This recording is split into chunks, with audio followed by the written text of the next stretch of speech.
சென்னை மே 17, 2025 SSLC தேர்வு முடிவு வெளியீடு. நியூஸ் படிக்கும்போதே ரொம்ப நல்லா இருக்குது. 500க்கு 499 மதிப்பெண்கள் பெற்று 4 மாணவ மாணவிகள் சாதனை. மாநிலம் முழுவதும் 94% பேர் தேர்ச்சி. வா, சூப்பர், நல்ல விஷயம். பாருங்கள். Okay, then see this. ரொம்ப அற்புதமான ஒரு செய்தி. காலையிலேயே ரொம்ப சந்தோஷமாக இருக்குது. இதே போல் எல்லா மாணவ மாணவிகளும் படித்தால் நல்ல மதிப்பெண்களை பெற்று அப்பா எல்லோரும் படித்தவர்களாகி விடுவார்கள். எல்லோரும் படித்தவர்களாகிட்டால் இங்கே அடிமைகளுக்கு வேலை இல்லாமல் போயிடும். எல்லோருக்கும் அந்த ஞானம் வந்துவிடும். யாரும் யாரையும் ஏமாற்ற வேண்டிய அவசியம் இருக்காது. இல்லை, நல்லா படித்தவர்கள் பெருசாக யாரையும் ஏமாற்ற மாட்டார்கள். பார்க்கலாம். இது 2026 நல்லா இருக்குது. இது பார்க்கும்போது 500க்கு 499 மதிப்பெண்கள். நைஸ், வாழ்த்துக்கள். வெற்றி பெற்ற மாணவ மாணவிகள் அனைவருக்கும் வாழ்த்துக்கள். சென்னை மே 17, 2025 ரூபாய் 1000 கோடி முறைகேடு வழக்கில் டாஸ்மாக் நிறுவன இயக்குனர் வீட்டில் அமலாக்கத்துறை மீண்டும் சோதனை. பட அதிபர் வீடு உள்பட 7 இடங்களில் அதிரடி வேட்டை. டாஸ்மாக் மேலாண்மை இயக்குனர் விசாகன் வீட்டில் அருகே கிழித்து வீசப்பட்ட ஆவணங்களை அமலாக்கத்துறை அதிகாரிகள் கைப்பற்றிய போது எடுத்த படம். மணப்பாக்கத்தில் உள்ள வீட்டில் விசாகன் மற்றும் அவரது மனைவியிடம் அமலாக்கத்துறை அதிகாரிகள் விசாரணை நடத்திய காட்சி.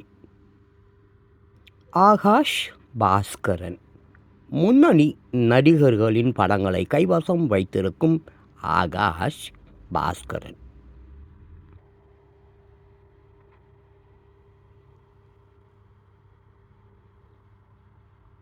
சென்னை மே 17, 2025 எஸ்எஸ்எல்சி தேர்வில் சிறை கைதிகள் 97% பேர் தேர்ச்சி. தமிழகத்தில் உள்ள சிறைச்சாலைகளில் எஸ்எஸ்எல்சி எனப்படும் 10ஆம் வகுப்பு பொதுத் தேர்வை 236 கைதிகள் எழுதியிருந்தனர். நேற்று வெளியான தேர்வு முடிவில் 229 கைதிகள் தேர்ச்சி பெற்றனர். தேர்ச்சி சதவீதம் 97.03 ஆகும். பாளையங்கோட்டை மத்திய சிறை கைதி சக்திவேல், சேலம் மத்திய சிறை கைதி கோபி ஆகியோர் 412 மதிப்பெண்கள் பெற்றனர். கடலூர், மதுரை, கோவை, பாளையங்கோட்டை புழல் பெண் தனி சிறை, மதுரை பெண்கள் தனி சிறையில் தேர்வை எழுதிய கைதிகள் அனைவரும் தேர்ச்சி பெற்றுள்ளனர். தேர்ச்சி பெற்ற கைதிகளுக்கு தமிழக சிறைத்துறை கூடுதல் டிஜிபி மகேஷ் தயாள், ஐஜி கனகராஜ் உள்ளிட்ட உயர் அதிகாரிகள் வாழ்த்து தெரிவித்து உள்ளனர். பூனே மே 17, 2025 தெரு நாய்களுக்கு பயந்து குடியிருப்பின் 3வது மாடியில் ஏறி தவித்த பசு மாடு கிரேன் மூலம் மீட்பு. கட்டிடத்தின் 3வது மாடியில் தவித்த பசு மாடு கிரேன் மூலம் மீட்கப்பட்ட காட்சி.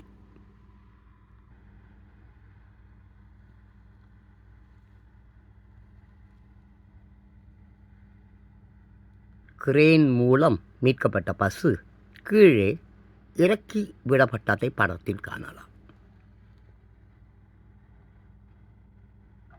சென்னை வடபழனி ஓட்டலில் கொள்ளை போன சம்பவம். போலீசார் மீட்டு கொடுத்த வைரக்கல் போலியானது. வைர வியாபாரி பரபரப்பு புகார்.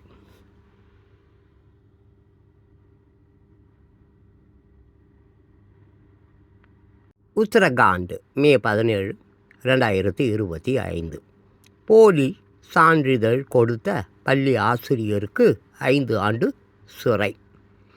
உத்தரகாண்ட் மாநிலத்தை சேர்ந்த திரிலோக் சிங் கதாயிட் என்பவர் பிஎட் பட்டப்படிப்பை முடித்ததாக போலி சான்றிதழ் கொடுத்து அங்குள்ள பள்ளியில் ஆசிரியராக பணியில் சேர்ந்து உள்ளார். அவரின் பட்டப்படிப்பு சான்றிதழ் போலியானது என கண்டறிந்ததால் போலீஸில் புகார் செய்யப்பட்டது. போலீசார் விசாரணை நடத்தி கோர்ட்டில் வழக்கு தொடர்ந்தனர். வழக்கை விசாரித்த நீதிபதி குற்றம் நிரூபிக்கப்பட்டதால் திரிலோக் சிங் கதாயேட்டுக்கு 5 ஆண்டு கடுங்காவல் சிறை தண்டனை விதித்து தீர்ப்பு கூறினார். கடலூர் மே 17, 2025. 10ஆம் வகுப்பு பொதுத் தேர்வில் 70 வயது முதியோர் தேர்ச்சி. கடலூர் மாவட்டம் சிதம்பரம் அருகே உள்ள கோவிலாம்பூண்டி கிராமத்தைச் சேர்ந்தவர் கோதண்டராமன், வயது 70. இவர் கடந்த 1967 ஆண்டு 6ஆம் வகுப்பை முடித்துவிட்டு ரயில்வே தண்டவாள பராமரிப்பாளராக பணியாற்றி வந்தார். பின்னர் 2012ஆம் ஆண்டில் பணி ஓய்வு பெற்றார். அதன் பிறகு இளைஞர்களுக்கு கல்வியின் முக்கியத்துவத்தை உணர்த்துவதற்காக 10ஆம் வகுப்பு தேர்வு எழுதி தேர்ச்சி பெற வேண்டும் என்று கோதண்டராமன் எண்ணினார். அதன்படி அவர் நேரடி தேர்வு முறையில் கடந்த 2022ஆம் ஆண்டில் 8ஆம் வகுப்பு தேர்வு எழுதி தேர்ச்சி பெற்றார். தொடர்ந்து 2024ஆம் ஆண்டு 10ஆம் வகுப்பு தேர்வு எழுதினார். ஆனால் அவரால் ஆங்கில பாடத்தில் மட்டும் தேர்ச்சி பெற முடியவில்லை. இருப்பினும் அவர் விடாமுயற்சியுடன் மீண்டும் படித்து நடப்பு ஆண்டில் ஆங்கில தேர்வு எழுதி 60 மதிப்பெண்ணுடன் தேர்ச்சி பெற்றார்.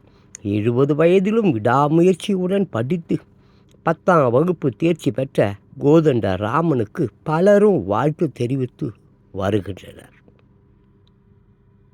தஞ்சாவூர் மே 17, 2025. பையில் வைத்து சாலையோரம் வீசப்பட்ட பச்சிளம் பெண் குழந்தை கல் நெஞ்சம் படைத்த தாய் யார்? தஞ்சை மாவட்டம் மணிகிரான் விடுதி மேயா குளக்கரை அருகே நேற்று காலை ஒரு பச்சிளம் பெண் குழந்தை துணி பையில் வைத்து சாலையோரம் வீசப்பட்டு கடந்தது. இதனை கண்டு அதிர்ச்சி அடைந்த அந்த கிராம மக்கள் இது குறித்து போலீசாருக்கு தகவல் கொடுத்தனர். அங்கு விரைந்து சென்ற திருவோணம் போலீசார் குழந்தையை மீட்டு அரசு ஆரம்ப சுகாதார நிலையத்திற்கு கொண்டு சென்றனர். அங்கு டாக்டர்கள் குழந்தைக்கு முதல் உதவி சிகிச்சை அளித்தனர். 2.5 கிலோ எடையுடன் அந்த குழந்தை நல்ல நிலையில் உள்ளதாக டாக்டர்கள் தெரிவித்தனர். பின்னர் குழந்தையை தஞ்சை அரசு ராசா மிராசுதாரர் ஆஸ்பத்திரிக்கு அனுப்பி வைத்தனர். மீட்கப்பட்ட அந்த குழந்தையின் தாய் யார்? எதற்காக அந்த குழந்தையை சாலையோரம் போட்டுவிட்டு சென்றார்? பிறந்தது பெண் குழந்தை என்பதாலா அல்லது முறையற்ற உறவில் பிறந்ததால் அந்த குழந்தையை போட்டு சென்றாரா என்பது உள்பட பல்வேறு கோணங்களில் போலீசார் விசாரணை நடத்தி வருகிறார்கள். அண்ணா நகர் மே 17, 2025. குடிபோதையில் மளிகை கடைக்காரரை தாக்கிய சினிமா இயக்குனர் மகன் கைது.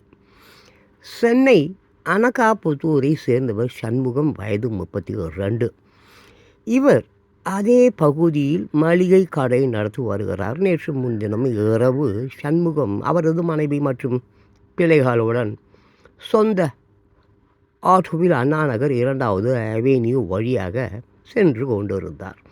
அப்போது அதே வழியாக பிரபல சினிமா இயக்குனர் கௌதமனின் மகன் தமிழ் அழகன் 24, அவரது நண்பர் ஷரத் 20, இருவரும் காரில் வேகமாக வந்துள்ளனர். திடீரென சண்முகத்தின் ஆட்டோவில் கார் இடிப்பது போல் வந்ததால் இரு தரப்பினருக்கும் வாக்குவாதம் ஏற்பட்டுள்ளது. அப்போது குடி போதையில் காரில் இருந்து இறங்கிய தமிழ் அழகன் மற்றும் சரத் இருவரும் சண்முகத்தை சரமாரியாக தாக்கியுள்ளனர். இதில் சண்முகம் காயமடைந்தார். தகவல் அறிந்து வந்த அண்ணா நகர் போலீசார் சண்முகத்தை சிகிச்சைக்காக அதே பகுதியில் உள்ள தனியார் ஆஸ்பத்திரியில் கொண்டு சேர்த்தனர். தமிழழகன் மற்றும் சரத் ஆகிய இருவரையும் போலீசார் கைது செய்தனர். பின்னர் இருவரும் ஜாமீனில் விடுவிக்கப்பட்டனர். புதுடெல்லி மே 17, 2025. நேபாளத்தில் இருந்து டெல்லிக்கு கடத்தப்பட்ட 4 சிறுமிகள் ரயில்வே பாதுகாப்பு படை மீட்டது. குழந்தைகள் பாதுகாப்பு, ஆள் கடத்தல் தடுப்பு ஆகிய முயற்சிகளில் ரயில்வே பாதுகாப்பு படையினர் தீவிரமாக ஈடுபட்டு உள்ளனர். இவர்களுக்கு நேபாளத்தில் இருந்து பீகார் வழியாக டெல்லிக்கு 4 சிறுமிகள் கடத்தப்படுவதாக தகவல் கிடைத்தது. இதன் அடிப்படையில் பீகார் மாநிலம் ரக்சௌலில் இருந்து டெல்லி ஆனந்த் விகாருக்கு புறப்பட்ட எக்ஸ்பிரஸ் ரயிலை நடுவழியில் நிறுத்தி சோதனை ஏற்றனர். அப்போது 13 முதல் 17 வயதுக்கு உட்பட்ட 4 சிறுமிகள் மீட்கப்பட்டனர். இது தொடர்பாக நடத்தப்பட்ட முதற்கட்ட விசாரணையில் வேலை வாங்கி தருவதாகவும் காணாமல் போன உறவினர்களை கண்டுபிடித்து தருவதாகவும் ஆசை வார்த்தைகள் கூறி அந்த சிறுமிகளை நேபாளத்திலிருந்து கடத்தி வந்தது தெரிய வந்தது. அவர்களை கடத்தி வந்த நபரும் அதே ரயிலில் கைது செய்யப்பட்டார். பின்னர் சிறுமிகள் பராமரிப்புக்காக குழந்தைகள் பாதுகாப்பு அதிகாரிகளிடம் ஒப்படைக்கப்பட்டனர். ஆள் கடத்தலுக்கு எதிராக ரயில்வே பாதுகாப்பு படை உறுதியான நடவடிக்கைகளை எடுத்து வருவதாக அந்த படையின் தலைமை இயக்குனர் மனோஜ் யாதவ் தெரிவித்து உள்ளார். சென்னை மே 17, 2025 மூட நம்பிக்கை ஒழிப்பு பொதுக்கூட்டம் நடத்த அனுமதி ஐகோர்ட் உத்தரவு. சென்னை ஐகோர்ட்டில் திராவிடர் விடுதலை கழக மகளிர் அணி ஒருங்கிணைப்பாளர் சுதா தாக்கல் செய்துள்ள மனுவில் சேலம் மேட்டூர் அருகே உள்ள கொளத்தூரில் மூட நம்பிக்கை ஒழிப்பு பேரணி மற்றும் பொதுக்கூட்டத்தை வருகிற 24ஆம் தேதி நடத்த திட்டமிட்டோம். இதற்கு அனுமதி கேட்டு கொளத்தூர் போலீஸ் நிலையத்தில் கடந்த ஏப்ரல் 20ஆம் தேதி மனு கொடுத்தேன். ஆனால் இதுவரை அனுமதி வழங்கவில்லை. ஜனநாயக முறைப்படி பேரணி பொதுக்கூட்டம் நடத்த உரிமை உள்ளது. எனவே கூட்டத்துக்கு அனுமதி வழங்க உத்தரவு இட வேண்டும் என்று கூறியிருந்தார். இந்த மனுவை விசாரித்த நீதிபதி எம். நிர்மல் குமார் மூட நம்பிக்கை ஒழிப்பு பேரணி மற்றும் பொதுக்கூட்டம் நடத்த அனுமதி அளிக்க போலீசாருக்கு உத்தரவிட்டு வழக்கை முடித்து வைத்தார். சிற்பக்கலையை ரசித்த அழகிகள். தெலுங்கானா மாநிலம் ஹைதராபாத்தில் உலக அழக போட்டிகள் நடைபெற உள்ளது. இதற்காக திரண்டு வந்த உலக அழகிகள் ஆன்மீக தலங்களை பார்வையிட்டு மகிழ்ந்தனர்.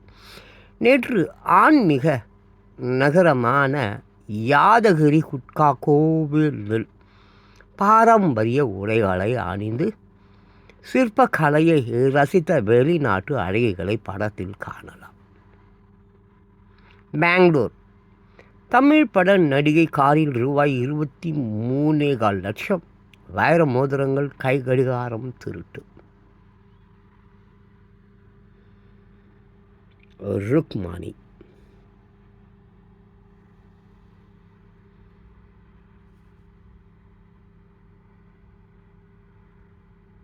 வண்டலூர் மே 17, 2025 பஸ்ஸில் இருந்து கீழே இறக்கிவிட்டு முதியவரை சரமாரியாக தாக்கும் வீடியோ வைரல்.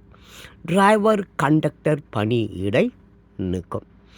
செங்கல்பட்டு மாவட்டம் கீழாம்பாக்கம் பஸ் நிலையத்தில் இருந்து நேற்று காலை அரசு பஸ் கோயம்பேடு நோக்கி சென்று கொண்டு இருந்தது. இந்த பஸ்ஸில் ஏறி பயணம் செய்த முதியவர் ஒருவர் பஸ்ஸில் முதியவர் அமரும் இருக்கையில் வேறு ஒருவர் அமர்ந்து இருந்ததால் கண்டக்டரிடம் இது முதியவர் அமர்வதற்கான இருக்கை, ஆகையால் நான் உட்காருவதற்கு இடம் வேண்டும் என்று கேட்டு உள்ளார். அப்போது முதியவருக்கும் கண்டக்டர் டிரைவருக்கும் இடையே கடும் வாக்குவாதம் ஏற்பட்டது. வண்டலூர் ரயில்வே கேட் அருகே சாலை ஓரமாக பஸ்ஸை நிறுத்திய டிரைவர் உடனடியாக பஸ்ஸில் இருந்து முதியவரை கீழே இறக்கிவிட்டு அவர் கையில் வைத்திருந்த பையை சாலையில் தூக்கி வீசினார். அதைத் தொடர்ந்து பஸ்ஸில் இருந்து இறங்கிய டிரைவர் கண்டக்டர் இருவரும் சேர்ந்து முதியவரை சரமாரியாக கைகளால் தாக்கினர்.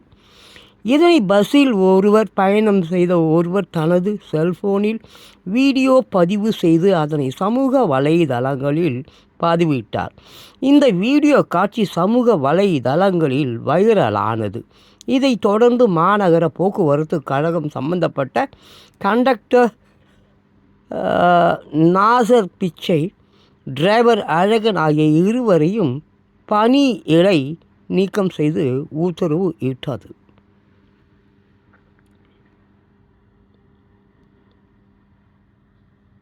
மேங்களூர் மே 17, 2025. லட்சத்தீவுக்கு சென்ற சரக்கு கப்பல் நடுக்கடலில் மூழ்கியது. 6 மாலுமிகள் பத்திரமாக மீட்பு. புது டெல்லி ஆபரேஷன் சிந்தூர் பிரதமரின் வலுவான அரசியல் உறுதிப்பாட்டை காட்டுகிறது. உள்துறை மந்திரி அமித்ஷா பேச்சு.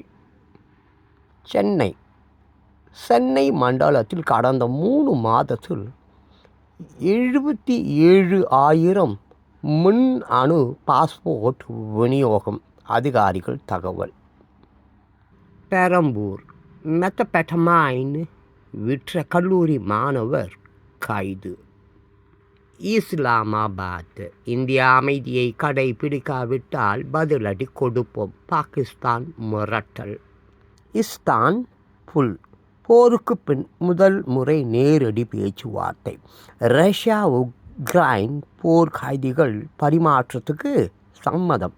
போர் நிறுத்தம் இல்லை. திருக்கழுக்குன்றம் மே 17, 2025. திருக்கழுக்குன்றத்தில் இன்று மின் தடை. திருப்போரூர் ஒன்றியத்தில் சிறுபாசன ஏரிகள் தூர்வாரும் திட்டம் கலெக்டர் தொடங்கி வைத்தார். வண்டலூர் சிங்கப்பெருமாள் கோவில் அருகே மாடியில் இருந்து தவறி விழுந்தவர் சாவு. அச்சரப்பாக்கம் அருகே வேன் மீது லாரி மோதியதில் 18 பேர் காயம். வண்டலூர் ஏன் பஸ் நிற்கவில்லை என்று கேட்டதால் பயணி டிரைவர் கண்டக்டர் இடையே கைகலப்பு. வண்டலூர் வேன் மோதி காவலாளி பலி. செங்கல்பட்டில் இருந்து சென்னை செல்லும் வகையில் பஸ்களை இயக்க வேண்டும், பொதுமக்கள் கோரிக்கை.